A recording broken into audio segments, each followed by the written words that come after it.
Welcome to Audiobook Heaven.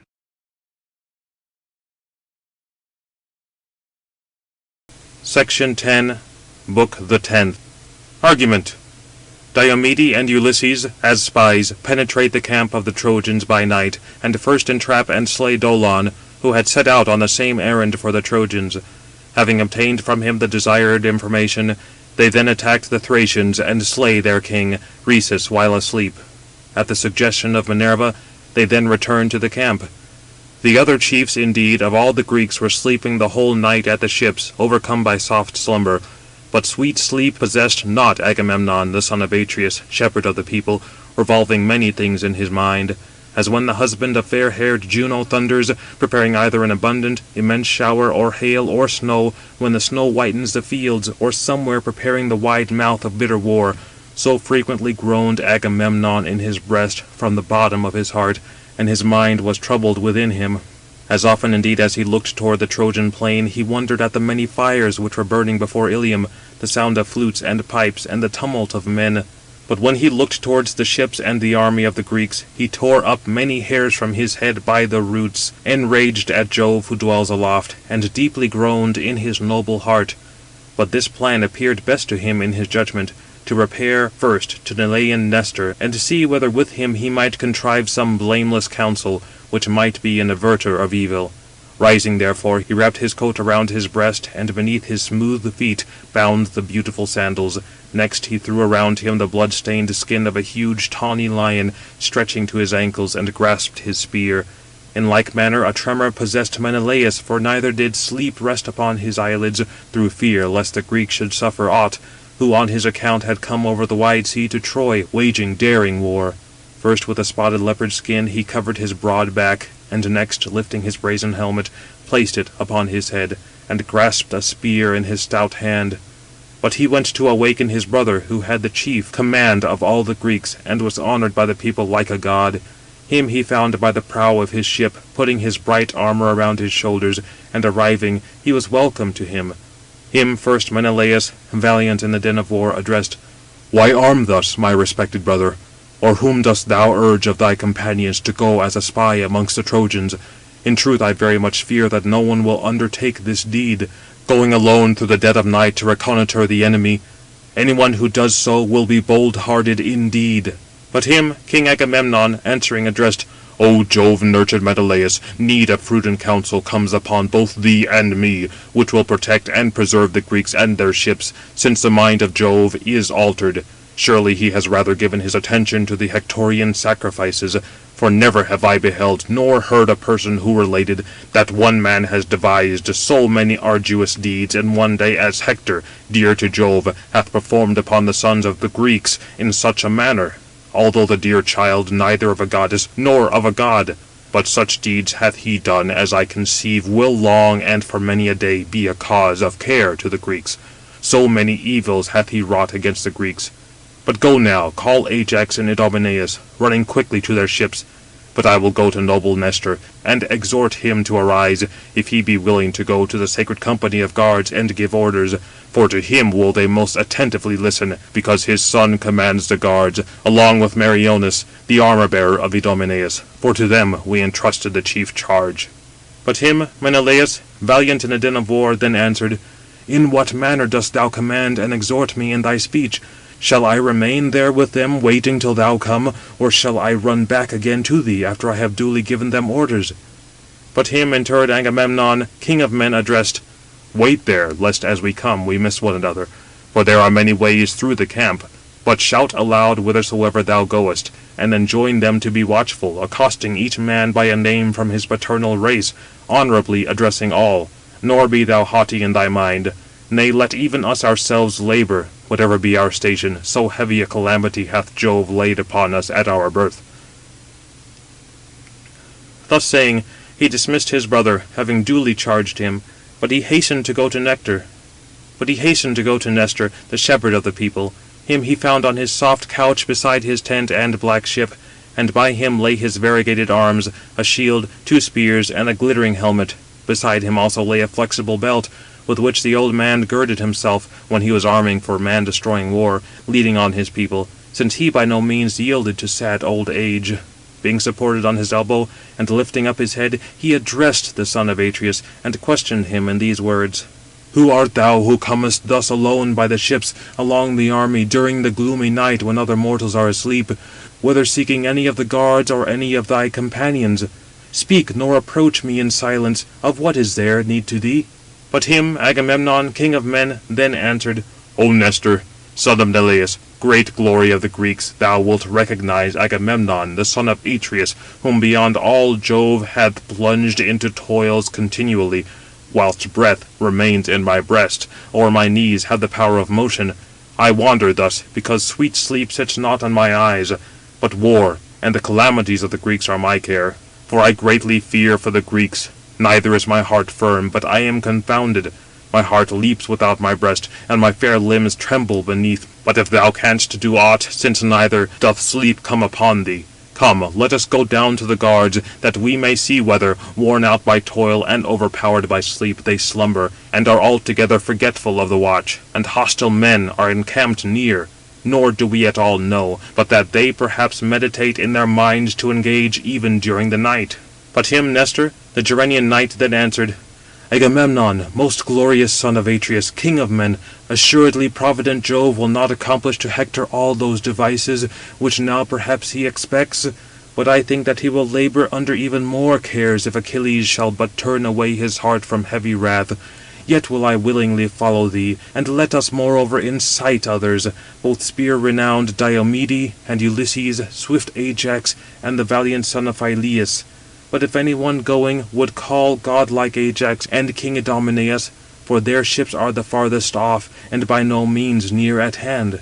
But I will chide Menelaus, dear and respected though he be, nor will I conceal, even if thou shouldst be displeased with me, since thus he sleeps, and has permitted thee alone to labour. For now ought he to labour, supplicating among all the chiefs for a necessity no longer tolerable invades us." But him Agamemnon, king of men, in turn addressed: "Old man, at other times I would even bid thee blame him, for he is frequently remiss, and is not willing to labour, yielding neither to sloth nor thoughtlessness of mind, but looking to me, and awaiting my commencement. But now he arose long before me, and stood beside me. Him I have sent before, to call those whom thou seekest. But let us go, and we shall find them before the gates among the guards, for there I bade them be assembled." But him the Gerenian knight Nestor then answered: "If so, none of the Greeks will be angry, nor disobey when he may exhort or give orders to any." Thus saying, he put on his tunic around his breast, and beneath his shining feet he placed the beautiful sandals, and fastened about him his purple cloak with a clasp, double, ample, and the shaggy pile was thick upon it, and he seized a doughty spear, pointed with sharp brass. He proceeded first to the ships of the brazen-mailed Achaeans. Then the Gerenian knight Nestor, vociferating, aroused from his sleep Ulysses, equal to Jove in counsel.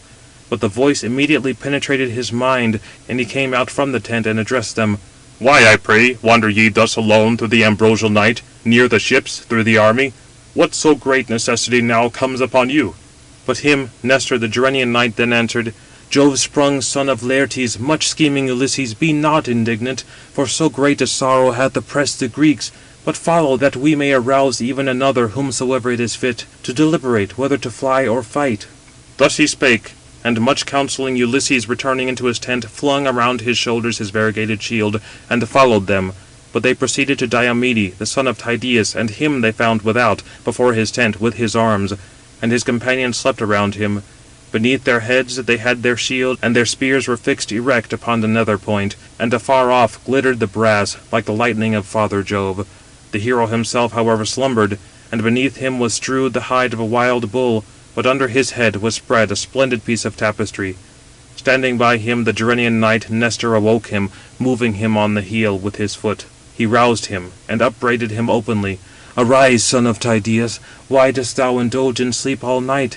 Hearest thou not how the Trojans are encamped upon an eminence in the plain near the ships, and that now but a small space keeps them off?" Thus he spoke, but he leaped up very quickly from slumber, and addressing him spoke winged words: "Indefatigable art thou, old man, never indeed dost thou cease from labour. Are there not even other younger sons of the Greeks, who, going about in every direction, might arouse each of the kings?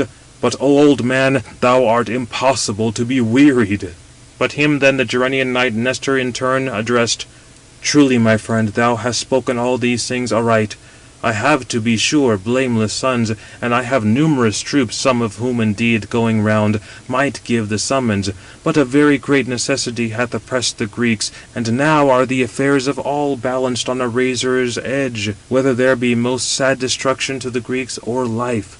Yet go now, since thou art younger, arouse swift Ajax and the son of Phyleus, if thou hast pity on me." Thus he spake, but the other threw around his shoulders the skin of a huge tawny lion, reaching to his feet, and took his spear. He hastened forth, and the hero, having aroused the rest, led them thence. But when they now came to the assembled guards, they found not the leaders of the guards slumbering, but all were sitting vigilantly with their arms, as dogs with care keep watch around the sheep in a fold, hearing the furious wild beast, which comes through the wood from the mountains. But much clamour of men and dogs is against it, and sleep is utterly lost to them. So was sweet slumber lost to their eyelids, keeping guard during the sad night. For they were ever turned towards the plain, whensoever they heard the Trojans advancing. But the old man, seeing them, rejoiced, and encouraged them with a speech, and addressing them spoke winged words: "Thus now, dear children, keep watch, nor let sleep seize upon any, lest we become a mockery to the enemy." Thus saying, he crossed the trench, and with him followed the chiefs of the Greeks, as many as had been summoned to the council. Along with these went Meriones, and the illustrious son of Nestor, for they had invited them, that they might consult with them. Having therefore passed over the dug trench, they sat down in a clear space, where a piece of ground appeared free from fallen dead bodies, whence impetuous Hector had turned back, having destroyed the Greeks, when night at length enveloped them. There sitting down, they addressed words to each other, and to them the Gerenian knight Nestor began discourse: "O friends, would not now some man put such confidence in his own daring mind, as to go against the magnanimous Trojans, if perchance he might take some of the enemy straying in the outskirts of the camp, or perhaps even learn some report among the Trojans, what they deliberate among themselves, whether they intend to remain here by the ships at a distance, or are about to return to the city, since they have subdued the Greeks? Could he but hear all this, and come back to us unscathed, great glory would be his under heaven amongst all men, and he shall have a good reward. For as many chiefs as command the vessels, of all these, each will give a black sheep, a ewe having a lamb at its udders, to which indeed no possession will be like, and he will ever be present at our banquets and feasts." Thus he spoke, and they were all mute in silence. But to them Diomede, valiant in the din of battle, said: "Nestor, my heart and gallant spirit urge me to enter the camp of the hostile Trojans, which is near. But if some other man were to go along with me, there would be more pleasure, and it would be more encouraging. For when two go together, the one perceives before the other how the advantage may be. But if one being alone should observe anything, his perception is nevertheless more tardy, and his judgment weak." Thus he spoke, and the greater number wished to follow Diomede. The two Ajaces wished it, servants of Mars. Meriones wished it, the son of Nestor very earnestly desired it. The spear-renowned son of Atreus, Menelaus, desired it, and hardy Ulysses was eager to penetrate the crowd of the Trojans. For ever daring was his mind within his breast. Among them, however, Agamemnon, the king of men, spoke: "Diomede, son of Tydeus, most dear to my soul, select the companion whom thou desirest, the bravest of those who present themselves, since many are ready. Nor do thou, paying deference in thy mind, leave indeed the better, and select as follower the worse, through respect for rank, looking neither to family, nor whether one is more the king." Thus he spake, for he feared the yellow-haired Menelaus. But amongst them Diomede, brave in the din of battle, again spoke: "If then ye now order me to select a companion myself, how can I now forget godlike Ulysses, whose heart is prudent, and spirit gallant in all labours, and whom Pallas Minerva loves? He following, we should both return even from burning fire, for he is skilled in planning beyond all others." But him, much enduring, noble Ulysses in turn answered: "Son of Tydeus, neither praise me beyond measure, nor at all blame, for thou speakest these things amongst Argives, who are acquainted with them already. But let us go, for night hastens on, and morn is at hand. The stars have already far advanced, and the greater portion of the night, by 2 parts, has gone by, but the 3rd portion remains." Thus having spoken, they clad themselves in their terrible arms. To Diomede, Thrasymedes, firm in war, gave his two-edged sword, because his own was left at the ships, and a shield. Upon his head he placed his bull's hide helmet, coneless, crestless, which is called, and protects the heads of blooming youths. And Meriones gave a bow, quiver, and sword to Ulysses, and put upon his head a casque of hide, and within it was firmly bound with many straps, whilst without the white teeth of an ivory-tusked boar, set thick together on all sides, fenced it well, and skilfully. And in the midst a woollen headpiece was sewed. Yet Autolycus once bought from Eleon, the city of Amyntor, son of Hormenus, having broken into his large mansion. He gave it, however, to Amphimedus, the Cytherean, to bear Scandea, and Amphimedus bestowed it upon Molus to be a gift of hospitality. But he gave it to his son Meriones to be worn. Then at last, being placed around, it covered the head of Ulysses. But they, when they had girt themselves in dreadful arms, hastened to advance, and left all the chiefs at the same place. And to them near the way Pallas Minerva sent a heron upon the right hand.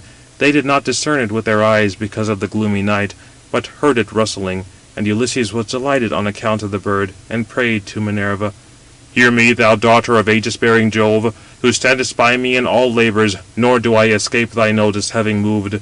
Now again do thou, O Minerva, especially befriend me, and grant that, covered with glory, we may return back to the well-benched barks, having performed a mighty deed, which will surely occasion care to the Trojans."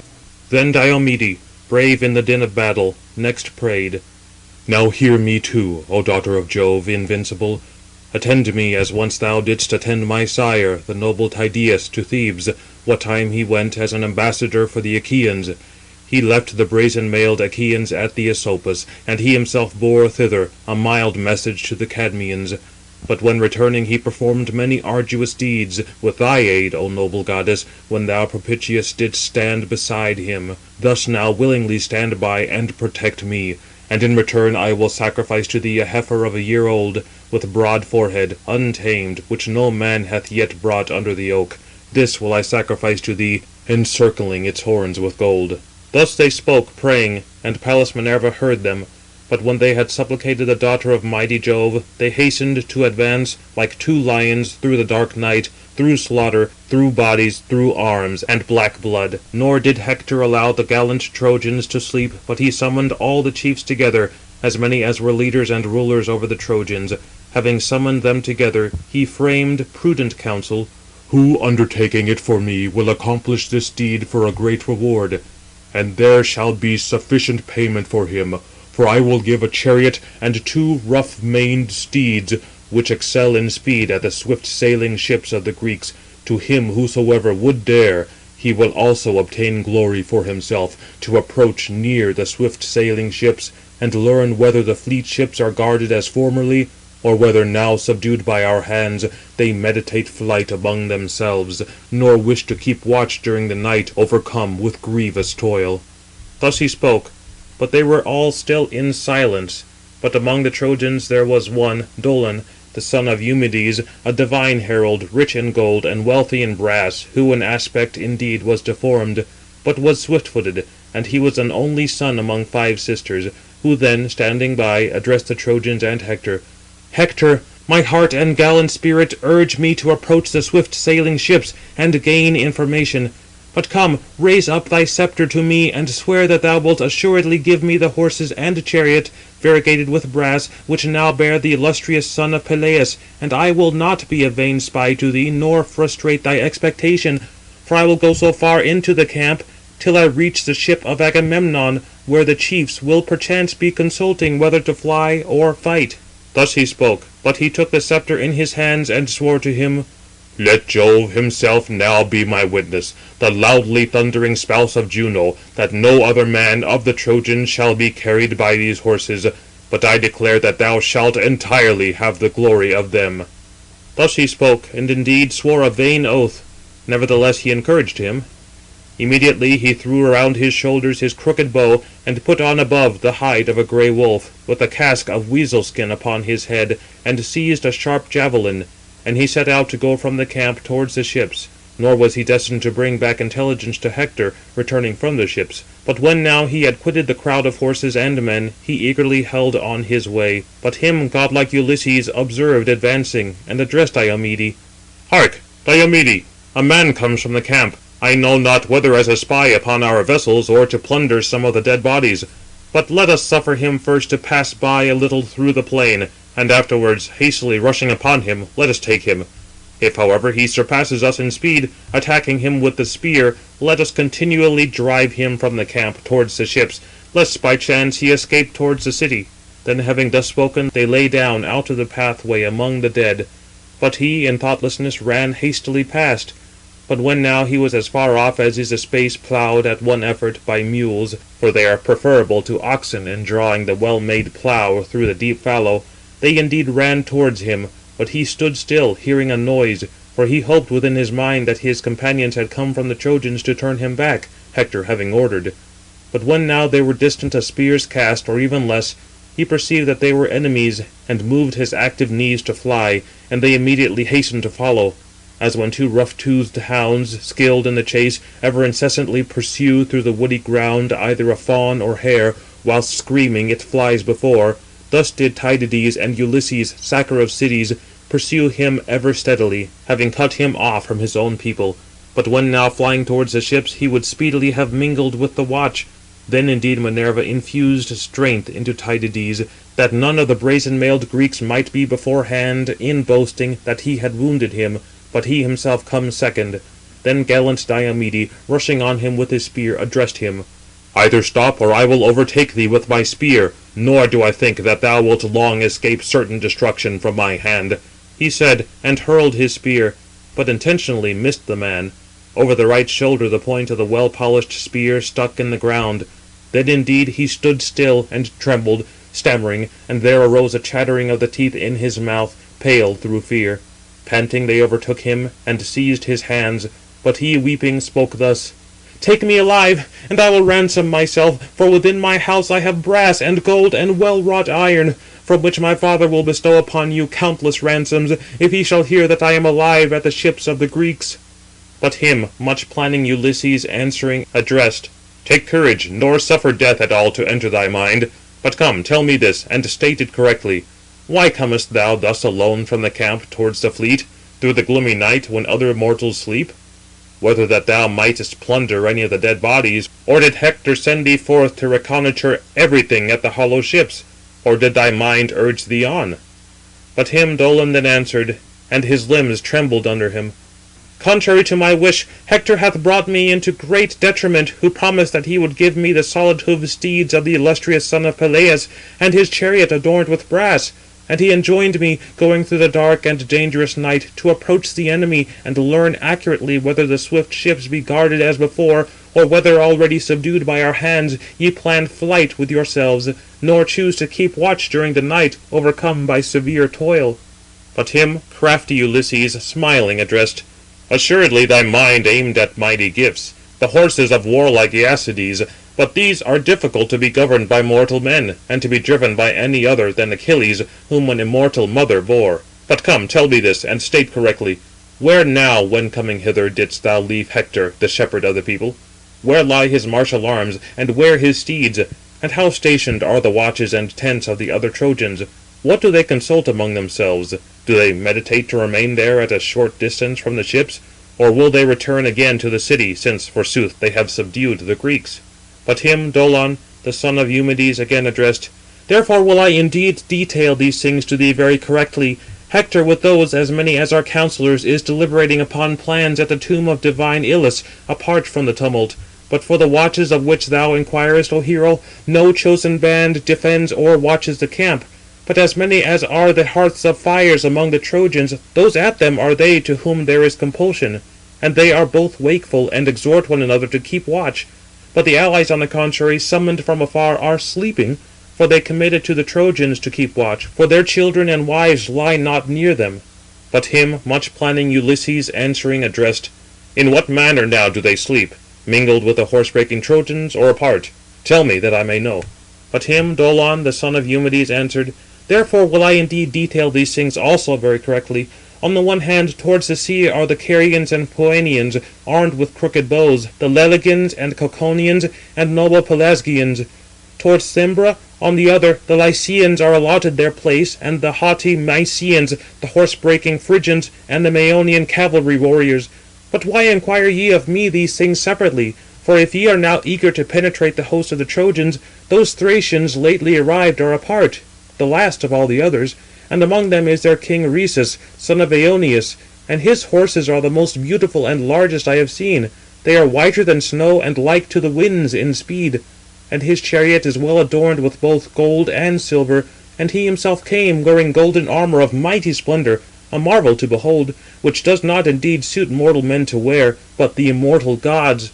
But now remove me to the swift ships, or, having bound me with a cruel bond, leave me here until ye return, and make trial of me, whether I have indeed spoken to you truly or not." But him then valiant Diomedes sternly regarding addressed: "Think not within thy mind to escape from me, O Dolon, although thou hast reported good tidings since thou hast once come into my hands. For if indeed we shall now release thee, or set thee at liberty, hereafter thou wouldst surely return to the swift ships of the Achaeans, either in order to become a spy, or to fight against us. But if subdued by my hands thou lose thy life, thou wilt not ever afterwards be a bane to the Greeks." He said, and the other was preparing to supplicate him, taking him by the chin with his strong hand. But he, rushing at him with his sword, smote the middle of his neck, and cut through both the tendons. And the head of him, still muttering, was mingled with the dust. From his head they took the weasel-skin helmet, and the wolf-skin, and with the bent bow and long spear. And noble Ulysses raised them on high with his hand to Minerva, the goddess of plunder, and praying spake: "Rejoice, O goddess, in these, for thee first of all the mortals in Olympus do we invoke. But guide us likewise to the horses and tents of the Thracian men." Thus he said, and raising them high above himself, he hung them on a tamarisk branch. But beside it he placed a conspicuous mark, pulling up handfuls of reeds, and the wide-spreading branches of the tamarisk, lest they should escape their notice whilst they were returning through the dark and dangerous night. Then both advanced onwards through arms and black blood, and proceeding they came immediately to the band of the Thracian heroes.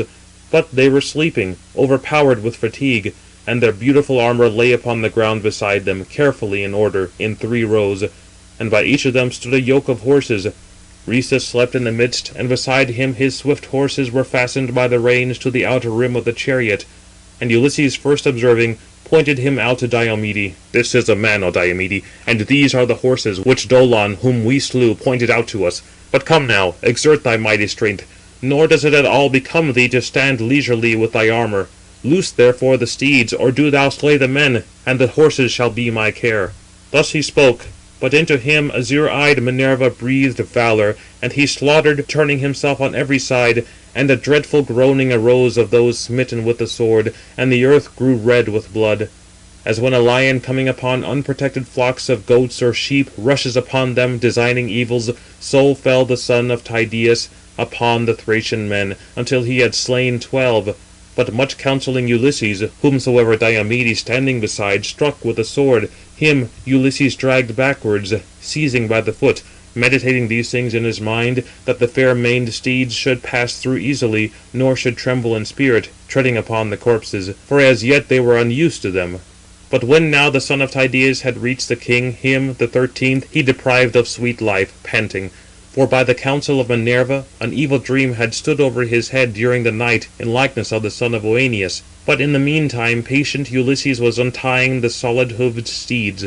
With the reins he bound them together, and drove them from the crowd, lashing them with his bow, because he thought not of taking with his hands the splendid lash from the well-wrought chariot seat. And then he whistled as a signal to noble Diomede.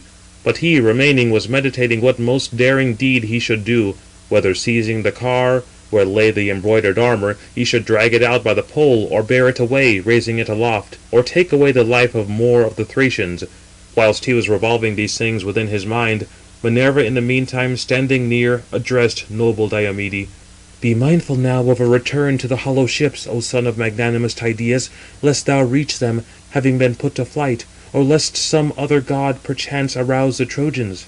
Thus she spoke, and he understood the voice of the goddess speaking, and he quickly ascended the chariot, And Ulysses lashed on the horses with his bow, and they fled to the swift ships of the Greeks. Nor did silver-bowed Apollo keep a vain watch. When he beheld Minerva accompanying the son of Tydeus, enraged with her, he descended into the vast army of the Trojans, and roused Hippocoon, a counsellor of the Thracians, the gallant cousin of Rhesus. And he, leaping up from sleep, when he beheld the place empty where the fleet horses had stood, and the men panting amidst the dreadful slaughter, immediately then wept aloud, and called upon his dear companion by name. A clamour and immeasurable tumult of the Trojans running together arose, and they looked with wonder at the marvellous deeds which men, having perpetrated, had returned to the hollow ships. But when now they came where they had slain the spy of Hector, there Ulysses, dear to Jove, reined in his fleet steeds. But the son of Tydeus, leaping to the ground, placed the bloody spoils in the hands of Ulysses, and then ascended the chariot. And he lashed on the steeds, and both, not unwilling, fled towards the hollow ships, for thither it was agreeable to their minds to go. But Nestor first heard the sound, and said, "O friends, leaders and rulers over the Greeks, shall I speak falsely, or say the truth? Still my mind impels me. The noise of swift-footed steeds strikes upon my ears. O that now Ulysses and gallant Diomede would immediately drive some solid-hoofed steeds from the Trojans! But greatly do I fear and mind lest these bravest of the Greeks suffer aught from the rude host of Trojans." Not yet was the whole speech uttered, when they themselves arrived. Then indeed they descended to the ground, and their friends rejoicing, saluted them with the right hand, and kind expressions. But first the Gerenian knight Nestor asked them, "Come, tell me, most excellent Ulysses, great glory of the Greeks, how took ye these horses? Whether penetrating the camp of the Trojans, or did some god meeting supply you with them? They are very like unto the rays of the sun. I indeed always mingle with the Trojans, nor can I say that I remain at the ships, although being an old warrior, yet have I never beheld nor remarked such horses. But I think that some god meeting you hath given them. For cloud-compelling Jove loves you both, and the daughter of aegis-bearing Jove, azure-eyed Minerva." But him crafty Ulysses answering addressed, "O Nestor, offspring of Neleus, great glory of the Greeks, a god indeed, if willing, could easily have given better horses even than these, since they the gods are much more powerful. But those steeds about which thou inquirest, old man, are Thracian, lately arrived, and valiant Diomede slew their lord, and beside him 12 companions, all of the bravest. The 13th a spy we killed near the ships, whom Hector sent forth, and the other illustrious Trojans, to be a spy, forsooth, of our army." Thus saying, he drove the solid-hoofed steeds across the ditch, exulting, and with him went the other Greeks rejoicing. But when they came to the well-constructed tent of Diomede, they tied the steeds by the skilfully cut reins to the horses' stall, where stood the swift-footed steeds of Diomede, eating sweet corn. In the stern of his vessel Ulysses laid the bloody spoils of Dolon, until they could present them as a sacred gift to Minerva. Then having gone into the sea, they washed off the abundant sweat from around their legs, their neck, and thighs. But when the wave of the sea had washed away the abundant sweat from their bodies, and they were refreshed in their dear heart, entering the well-polished baths, they bathed. But having bathed and anointed themselves with rich oil, they sat down to a repast, and drawing forth sweet wine from a full bowl, they poured it out in libation to Minerva. End of Book the 10th. Read by Stephen Carney.